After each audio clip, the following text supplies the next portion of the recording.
Anda kembali di Berita Utama bersama saya Asri Gunawan. Seperti drama tak berujung, kasus dugaan ijazah palsu Presiden ke-7 RI Joko Widodo memasuki babak baru. Egy Sujana, Damai Harilubis, dan Roy Suryo yang awalnya kompak di perahu yang sama dalam kasus dugaan ijazah palsu Jokowi, kini mendadak berubah haluan. Setelah status tersangkanya dicabut, Egy Sujana dan Damai Harilubis kini justru menyerang Roy Suryo.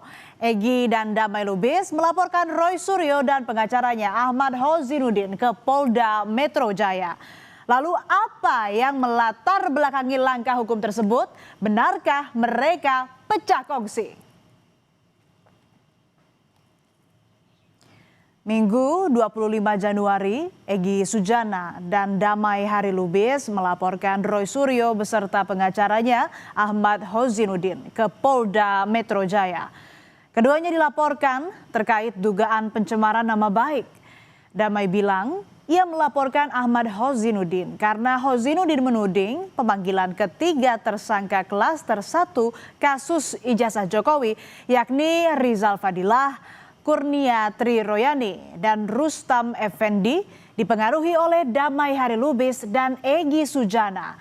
Damai menepis tudingan tersebut dan menegaskan bahwa pemanggilan para tersangka merupakan murni proses hukum yang ditangani penyidik Polda Metro Jaya.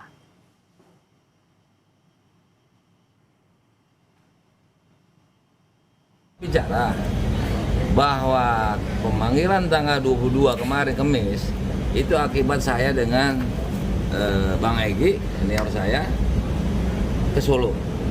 Dia bilang itu gara-gara saya ke sana inilah makanya dipanggil 22 orang itu hasut itu namanya. Namanya seseorang atau subjek hukum itu sudah dilaporkan menjadi tersangka. Tentu kan ada jadwal-jadwal agenda pemanggilan. Ya kan? Kok bisa-bisa dia nuduh kami gitu loh.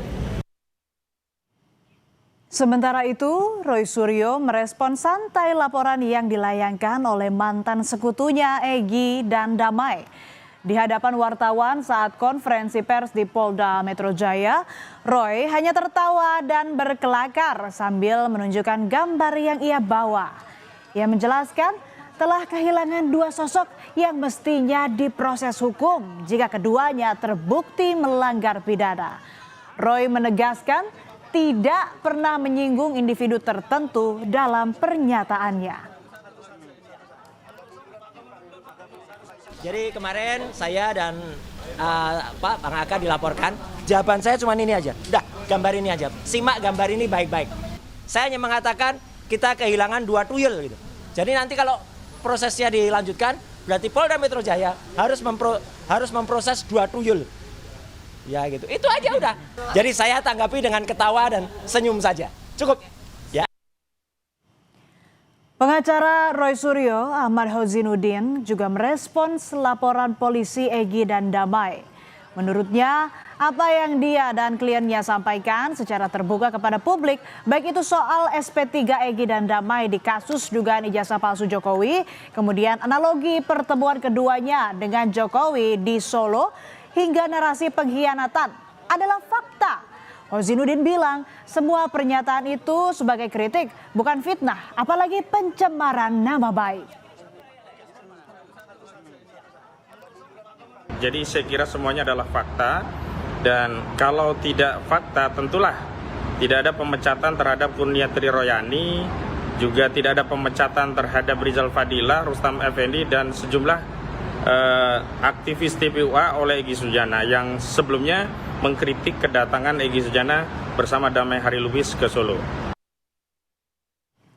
Sebelumnya, 8 Januari lalu, Egy Sujana dan Damai Harilubis yang saat itu masih berstatus tersangka pencemaran nama baik di kasus dugaan ijazah palsu Jokowi, mendatangi kediaman pribadi Jokowi di Solo. Jokowi pun sempat buka suara soal pertemuan itu. Jokowi bilang kedatangan keduanya untuk bersilaturahmi. Usai pertemuan itu, Jokowi bahkan menuturkan tidak menutup kemungkinan ada perdamaian lewat restoratif justice. Dan benar saja, beberapa hari berselang Polda Metro Jaya lalu menerbitkan surat perintah penghentian penyidikan atau SP3 terhadap Egy Sujana dan Damai Harilubis. Dengan begitu, status tersangka keduanya terkait fitnah dan pencemaran nama baik kasus dugaan ijazah palsu Jokowi gugur. Polisi mengklaim SP3 diterbitkan berdasarkan hasil gelar perkara khusus untuk keadilan restoratif. Sementara salah satu tersangka lainnya, Rismon Sianipar menyebut akan tetap melanjutkan perjuangan meski Egy dan Damai mundur dari lapangan tempur. Oh, tentang Bang Egy Sujana dan Pak Damai Harilubis, kami menganggap ya mereka sudah selesai sih. Kalau memang nggak kuat, pergi ke pinggir lapangan, biarkan kami yang melanjutkan perjuangan ini. Begitu, Mbak. Soal langkah Egy dan Damai yang menempuh jalur keadilan restoratif, sejumlah pihak menuding ada kesepakatan tersembunyi. Hingga akhirnya Egy dan Damai dihadiahi SP3. Bukan cuma itu, Egy dan Damai juga dicurigai menerima sejumlah uang sebagai kompensasi atas penghentian perkara. Tentu kuasa hukum Egy dan Damai menolak bentah-bentah tudingan itu. Elida Neti selaku kuasa hukum Egy dan Damai bilang mereka melakukan di situ berdamai. Tidak ada kata-kata maaf karena Bang Egy merasa dia tidak salah dan tidak ada deal-dealan. Tidak bawa surat apapun, tidak ada dokumen. 1.000 perak pun tidak ada kami dapat apa-apa.